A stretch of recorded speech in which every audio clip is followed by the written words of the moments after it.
sejam bem-vindos para mais um vídeo do canal. Meu nome é Carolina Fávaro e trago para vocês hoje um assunto interessante e polêmico. Vamos falar sobre a figura do presidente do Conselho Tutelar. Mas antes de mais nada, se inscreva no canal, deixe seu like, vamos contribuir para o crescimento deste canal e assim toda semana eu poderei trazer para vocês um conteúdo diferente. Bom, vamos falar aqui sobre a necessidade do presidente do Conselho Tutelar, o que ele faz, se ele tem alguma atribuição a mais ou alguma remuneração diferenciada, como que se dá essa relação dos outros conselheiros com o presidente e a relação desse presidente com toda a comunidade e a rede de proteção. Primeiramente, tenho que dizer que eu posso questionar a necessidade da existência de um presidente dentro do Conselho Tutelar. Por quê? Não existe previsão no Estatuto da Criança e Adolescente da eleição de um conselheiro tutelar como presidente. Também nós não vamos encontrar essa figura nas resoluções do CONANDA. Na verdade, o presidente, essa figura foi criada de acordo com os usos e costumes ao longo dos tempos.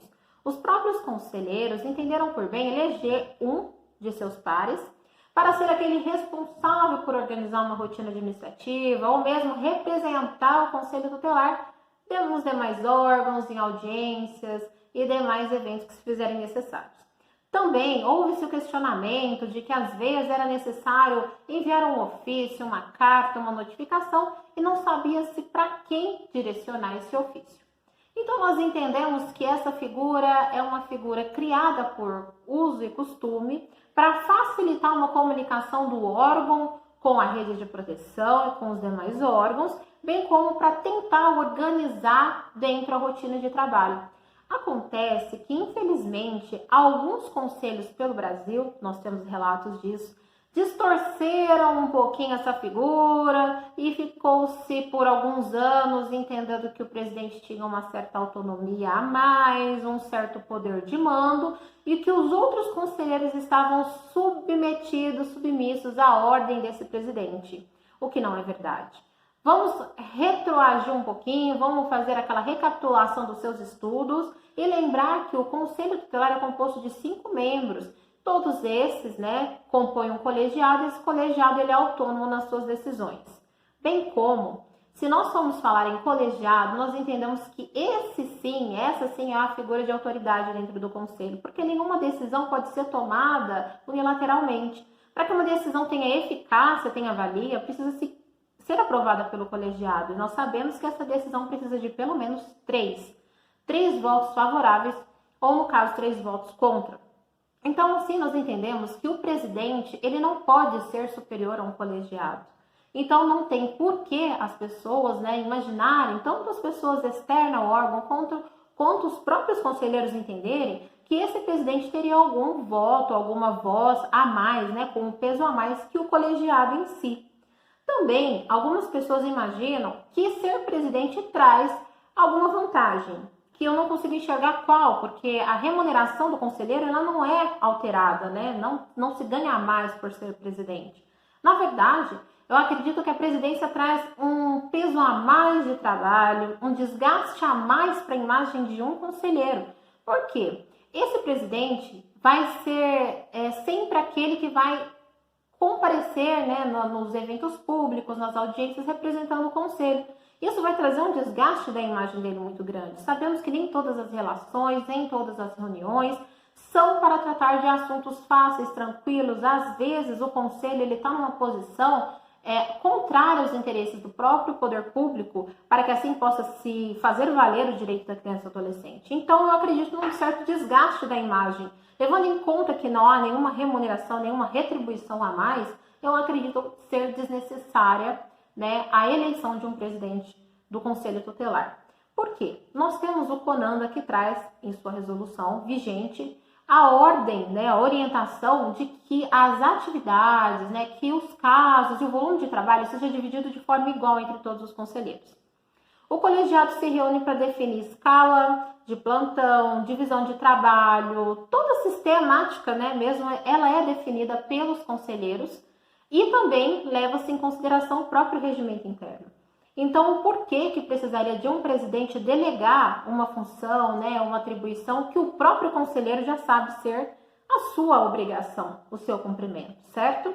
Então, representação. Vamos falar um pouquinho assim, é importante ter um presidente, porque quando tiver um evento, é importante que esse presidente compareça. Bom, na verdade, eu acho interessante os 5 conselheiros se revezarem, comparecerem em todos esses eventos, e não apenas um conselheiro, para não haver o desgaste e também haver a articulação de todos os conselheiros com a rede, para que todos possam se conhecer, fortalecer, criar um vínculo de atuação, né? Então, acho que é importante que todos compareçam. E alguns podem questionar a pertinência ou a relevância do presidente, né? Tanto na questão do comparecimento, nos compromissos representando o conselho, quanto para que os outros órgãos possam direcionar alguma documentação para o conselho tutelar. Ora, se há necessidade mesmo, né, de nomear alguém, que se dirija ao colegiado do conselho tutelar, que é a pessoa, vamos dizer assim, é a entidade soberana, é o próprio colegiado. Se não quiser encaminhar para o colegiado, encaminhe diretamente ao conselho tutelar. Esse ofício será recebido da mesma forma, entrará ali na triagem da maneira que é feito no seu órgão e com certeza um dos 5 conselheiros deste conselho irá atender o caso, irá responder esse ofício. Vamos questionar a pertinência, a necessidade, se ainda assim vocês entenderem por manter essa figura, vamos falar de como isso poderia ser levado, como essa conduta desse conselheiro e da relação entre o colegiado poderia acontecer. Vamos ressaltar que não existe, como eu já disse, previsão da existência do presidente no Estatuto da Criança e do Adolescente, bem como não existe essa previsão na resolução do CONANDA. Assim também, eu acredito que não tem essa previsão na lei municipal. É uma criação do próprio regimento interno. Então, o novo conselho, os 5 estão tomando posse, zerou tudinho, né? Vão sentar, vão conversar bastante e podem questionar a necessidade de manter ou não manter. Então, pode acontecer que o seu colegiado entenda pertinente a manutenção da figura do presidente e da diretoria ou a exclusão. Como que deve ser feita essa alteração? O colegiado se reúne, discute, registra em ata essa decisão, faz a alteração do regimento interno, faz a ratificação, todos assinam e encaminham para os órgãos públicos, principalmente CMDCA, Ministério Público, e deixa ele publicado, fixado aí na sede de vocês para dar publicidade. Lembrando que todos os atos, né, praticados por vocês agora têm assim um princípio da publicidade, vocês devem seguir.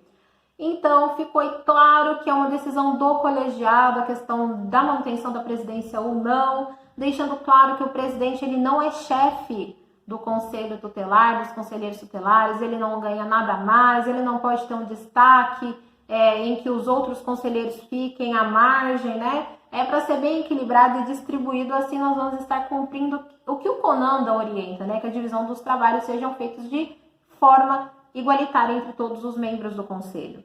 E deixo aqui uma dica para vocês, no próximo vídeo eu vou estar falando sobre o regimento interno, né? Nos próximos vídeos. Vou falar sobre como revisar, como alterar, então fique sempre atento, ative o sininho de notificação, se inscreva, deixe seu like, que eu vou fortalecendo cada vez mais para trazer conteúdos para vocês, espero que seja importante no dia a dia de vocês, né? E deixar aqui uma novidade, estou criando através do WhatsApp, que vai aparecer aí embaixo, um canal para que você mande o seu áudio. A partir de agora você vai participar dos vídeos comigo. Você pode contar um caso, falar sobre a sua realidade no seu órgão, pode mandar uma curiosidade para nós ou um fato lamentável, contando que você não identifique crianças e adolescentes e nem as suas famílias, e nem exponha também o seu colegiado ou as autoridades.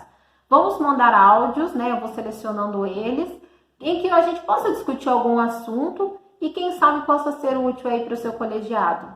Manda, eu vou dando os meus pitacos sobre esses áudios, tá bom? E aí nós vamos conversando e se aproximando cada vez mais.